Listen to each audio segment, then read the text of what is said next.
Dios los bendiga. Oremos. Padre, hoy vengo delante de ti, Señor, en el nombre de Jesucristo. Y te pido que seas tú, Señor, trayendo revelación por medio de tu Espíritu Santo, Señor, para poder comprender más tu palabra, mi Dios.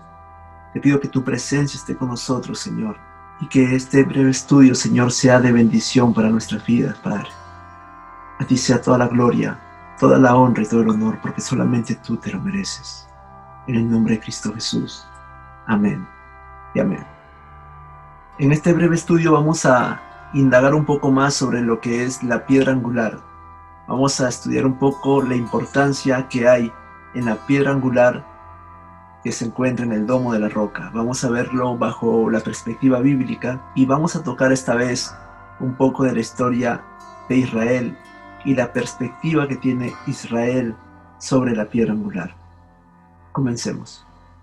Aquí estamos viendo lo que sería la explanada del templo y está aquí situado el domo de la roca.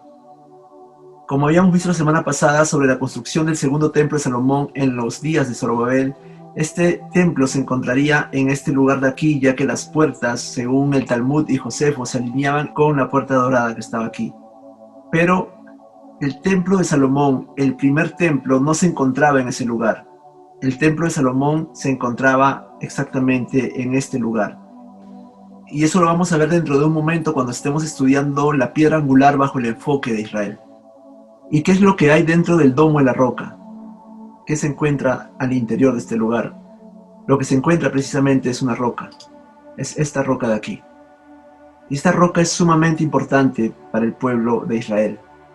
Pero vamos a verlo desde su enfoque bíblico. ¿Qué sucedió en este lugar? En Génesis 22:2 dice de que Abraham sube al monte Moriah para ofrecer a Isaac al Señor. Y es precisamente sobre esta roca, según la tradición hebrea, de que Abraham ofrece a Isaac en este lugar. En ese momento Isaac era mayor de edad, no era un niño como la mayoría piensa a causa de las películas que ha visto, sino que según algunos rabinos, e incluso haciendo un estudio más detallado sobre la Biblia en Génesis, podemos llegar a la conclusión de que Isaac tenía 37 años de edad en el momento del sacrificio, y él se estaba entregando voluntariamente. Él no estaba batallando contra la voluntad de Dios, sino que él entendía de que si Dios le había dicho a su padre de que él tenía que ser entregado en sacrificio delante del Señor, a él no le importaba su propia vida con tal de obedecer al Señor. Y eso también es figura de Cristo, el Hijo que se entrega voluntariamente y el Padre que entrega a su Hijo. ¿Cuánto tenemos que aprender de Isaac? ¿Cuánto tenemos que aprender a desprendernos de nosotros mismos al punto de ya no vivir nosotros? Ya no vivo yo, mas Cristo vive en mí. Y eso es lo que debemos tener en cuenta cada uno de nosotros. De ser un Isaac cada día. De decir, Señor, te entrego mi vida cada día.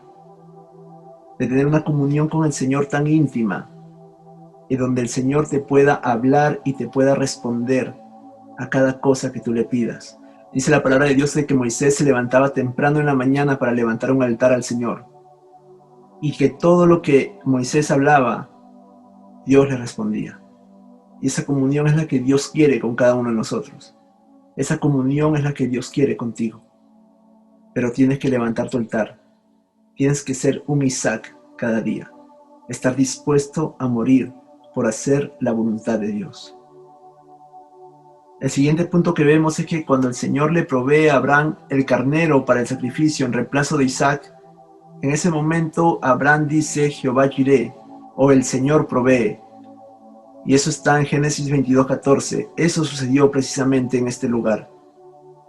Y esto de aquí nos muestra la importancia de esta roca. Pero no es solamente este evento de Abraham e Isaac en el monte Moriah, sino que también la palabra nos muestra de que David ofrece holocausto al Señor. Y eso está en 2 Samuel 24 del 18 al 25.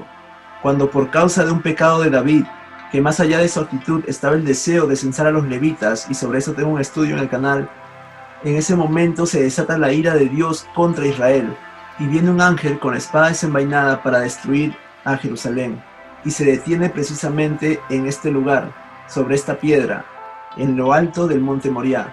Y desde el palacio, el rey David, desde el otro monte, el rey David ve al ángel, y según lo que dice la palabra, Dios le habla al profeta Gad y le dice: dile a David que suba al monte y que me ofrezca un holocausto allí. David sube al monte y alza su mirada y dice: no fui yo quien pecó, estas ovejas que te han hecho. En este contexto lo que podemos ver son dos cosas. Primeramente es de que David ya estaba prontamente a dejar el reino, tenía casi 70 años en ese momento, pero él desciende desde su palacio y sube al monte Moriah a esa edad. Estaba vestido de cilicio, ya que así dice la palabra que él, con el profeta Gad y otros más que acompañaban a David, estaban vestidos de cilicio orando al Señor para que cese la mortandad en Israel. Y sube a ese lugar, y en este lugar donde está la explanada del templo, en ese momento vivía un hombre jebuseo que se llamaba Ornán. Y el rey David le ofrece dinero para comprar ese lugar y ofrecer holocausto al Señor. Y esa historia creo que nosotros la conocemos. Esa transacción que tiene el rey David con Ornán el jebuseo es una muestra de que el monte Moriah y específicamente la explanada del templo le pertenece a Israel porque hubo una transacción en la historia monetaria donde el rey David paga con monedas de oro, monedas del reino, ese lugar, y ese lugar le pertenece a Israel. Y una vez que el rey David compra la era de Ornán el jebuseo, levanta un altar según la historia de Israel sobre esta piedra, ya que David sabía la historia que había en esa piedra, sabía de que Abraham e Isaac en el pasado habían subido a este lugar para levantar un holocausto, además de otros puntos más que vamos a ver cuando estemos viendo la perspectiva de Israel respecto a esta roca. Y cuando veamos la perspectiva de Israel respecto a esta roca, vamos a comprender más por qué el rey David muy probablemente escogió precisamente esta roca para levantar el holocausto y que cese en ese momento la mortandad sobre Israel.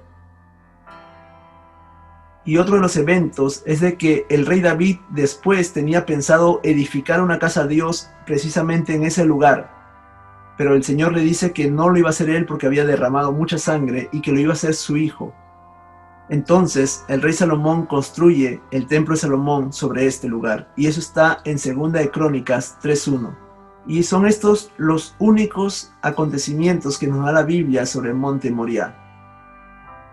Sin embargo, dentro del enfoque de Israel, la perspectiva es mucho más amplia y vamos a ver un poco más el por qué para el pueblo de Israel esta roca es sumamente importante.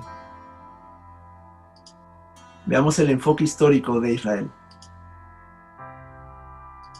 El Señor crea el mundo desde esta roca, según el Talmud basado en Job 38:4-6, que dice: ¿dónde estabas tú cuando yo echaba los cimientos de la tierra? Dímelo, si tienes inteligencia. ¿Quién puso sus medidas, ya que sabes? ¿O quién extendió sobre ella cordel?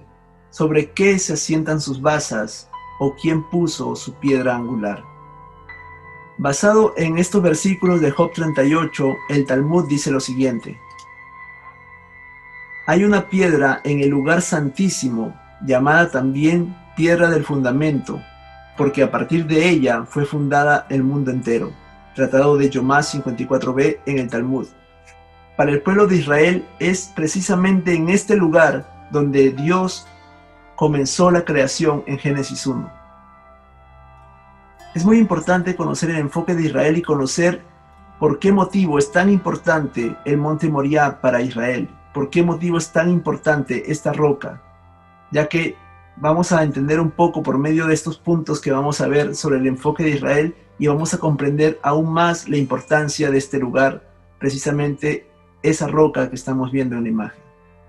Y algo interesante que quiero rescatar en este comentario de Talmud es que dice: hay una piedra en el lugar santísimo, llamada también piedra del fundamento. Se refiere a esta piedra y precisamente está diciendo de que esta piedra se encontraba en el lugar santísimo. Es decir, de que cuando estaba el templo de Salomón, esta piedra estaba situada precisamente en el lugar santísimo donde estaba también el arca del pacto.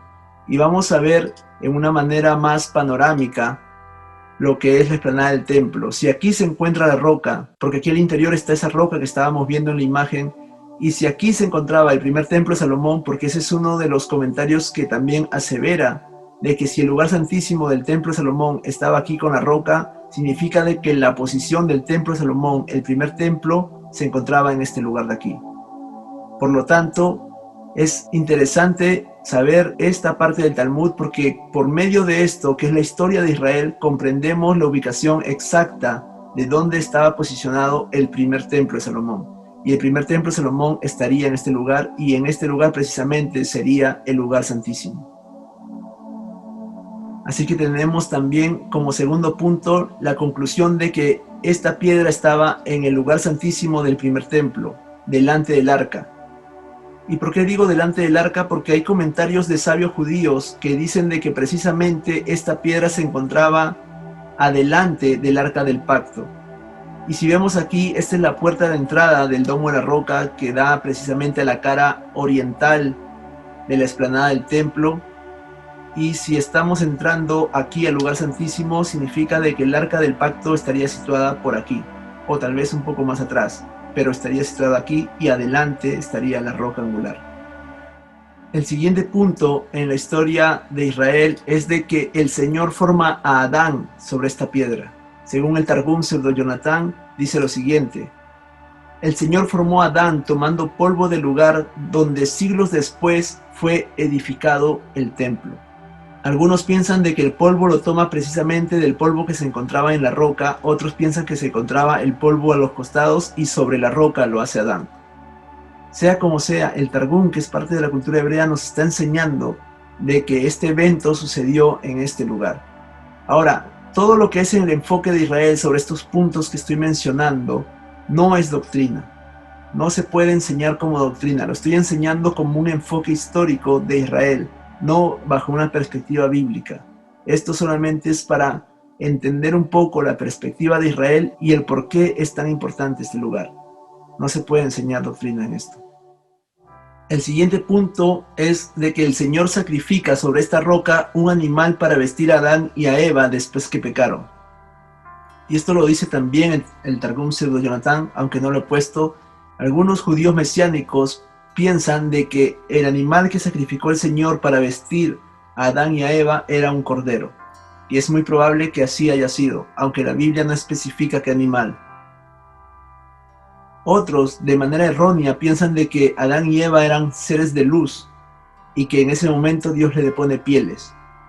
Pero eso es totalmente antibíblico, ya que la palabra de Dios nos muestra que cuando Dios le presenta a Eva, Adán mira a Eva y dice: esta es carne de mi carne, y no dice: esta es luz de mi luz. Y eso fue antes de la caída.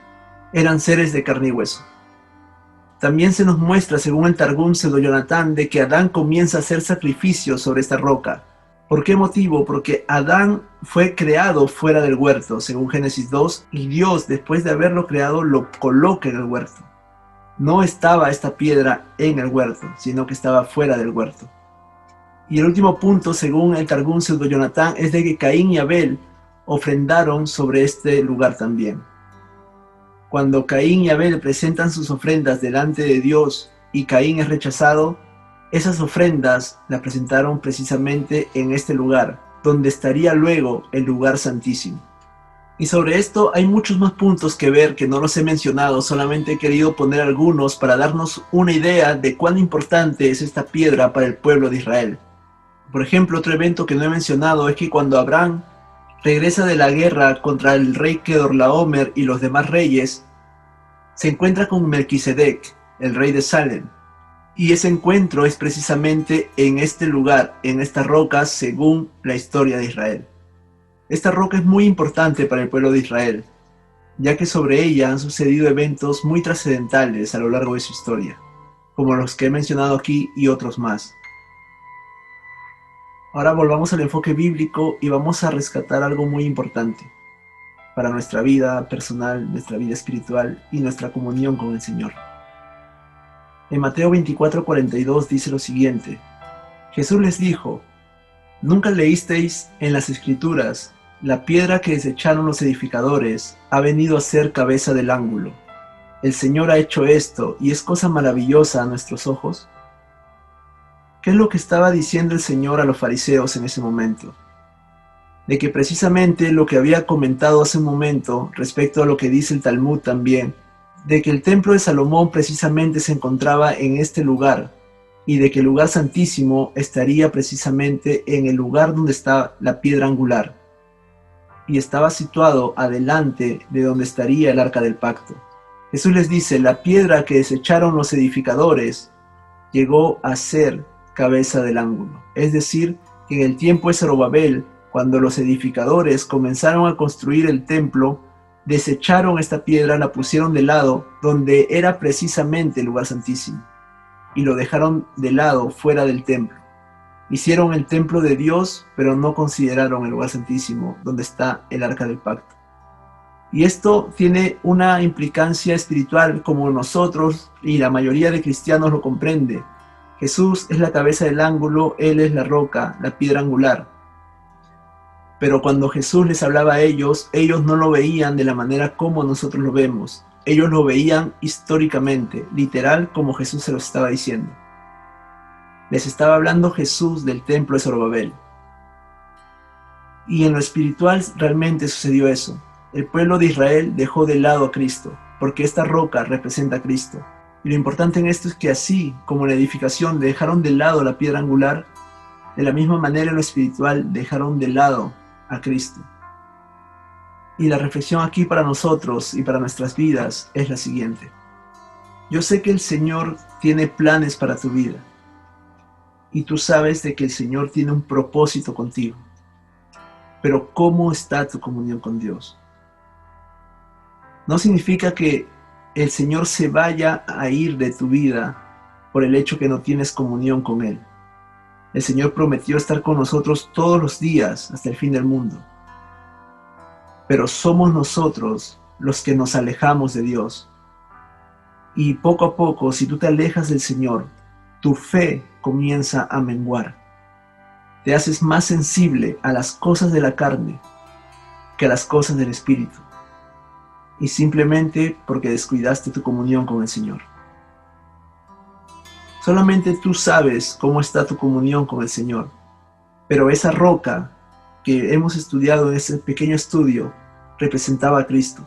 Y sobre esa roca se hacían sacrificios. Sobre esa roca el rey David levantó un altar. Sobre esa roca se construyó el templo de Salomón.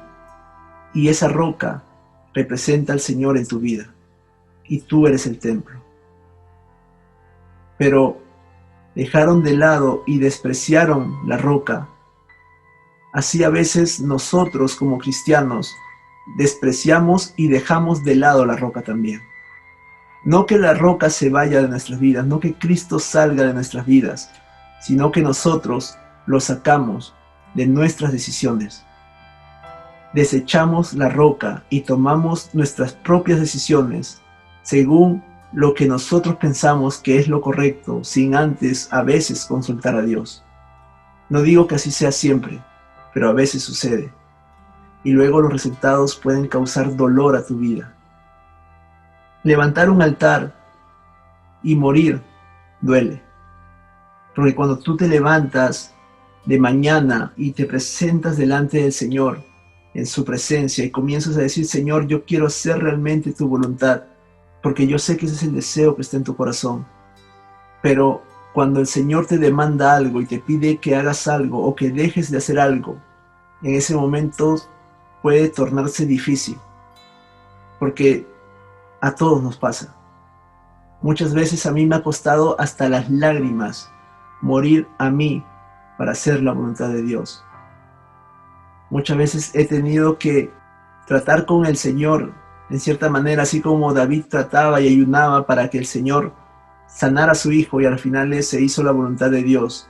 Así muchas veces yo he tenido que estar orando y ayunando para que el Señor cambie de parecer respecto a alguna petición que le he hecho. Y el Señor finalmente me dice no. Y he tenido que aprender a morir. Pero les digo una cosa, que cuando tú aprendes a morir, aunque en el momento para ti eso parezca ilógico, y que parezca más lógico el hacer las cosas de acuerdo a lo que tú piensas en el momento, déjame decirte que cuando mueres delante del Señor, las cosas que el Señor tiene preparadas para ti son de mucha mayor bendición para tu vida. Pero todo está no solamente en tener comunión, y levantar tu altar, sino estar dispuesto a morir como Isaac o como Pablo. Ya no vivo yo, mas vive Cristo en mí. Y eso nos cuesta. Nos cuesta mucho decir, Señor, yo ya no quiero hacer mi voluntad. Y es bonito porque cuando estás en la presencia de Dios se lo puedes decir con sinceridad, pero de ahí a hacerlo es lo que cuesta. De realmente determinarte y ser radical y decir, yo no voy a hacer lo que está en mis pensamientos, sino lo que está en el corazón de Dios. No voy a dejarme llevar por mis emociones, por mis sentimientos, no voy a dejarme llevar por mis impulsos, sino que quiero ser guiado por el Espíritu de Dios. Y dice la palabra que los que son guiados por el Espíritu de Dios, estos son hijos de Dios. Y tú eres hijo de Dios. Tú eres hija de Dios. Déjate guiar por su Espíritu. Duele, sí duele, pero es necesario. Vamos a orar. Padre, yo te doy gracias, Señor, en el nombre de Cristo Jesús. Yo te pido que sea tu presencia, Señor, trayendo bendición a cada persona que ha visto este estudio, Señor. Que seas tú, Señor, trayendo paz en su vida. Que seas tú, Señor, trayendo bendición a su vida, que ellos puedan comprender tus propósitos, Señor, que ellos puedan aprender y yo también podamos, Señor, aprender a depender de ti, a buscar de ti cada día, Señor, que podamos morir, Señor, a nosotros, que podamos menguar, Señor, para que tú sigas creciendo en nuestras vidas. Padre, bendice cada persona que ha llegado al final de este video. Bendice su casa, su salud, Señor. Bendice todo lo que ellos están emprendiendo, Señor, y que en todo lo que ellos emprendan, Señor, consulten contigo, Padre. Ayúdanos a morir a nosotros, Señor. Ayúdanos a ser guiados por tu Espíritu Santo, Señor, porque queremos cumplir tu voluntad en nuestras vidas y que podamos sentir tu presencia siempre, Señor. A ti la gloria, la honra y el honor, porque solamente tú te lo mereces. En el nombre de Cristo Jesús. Amén y amén.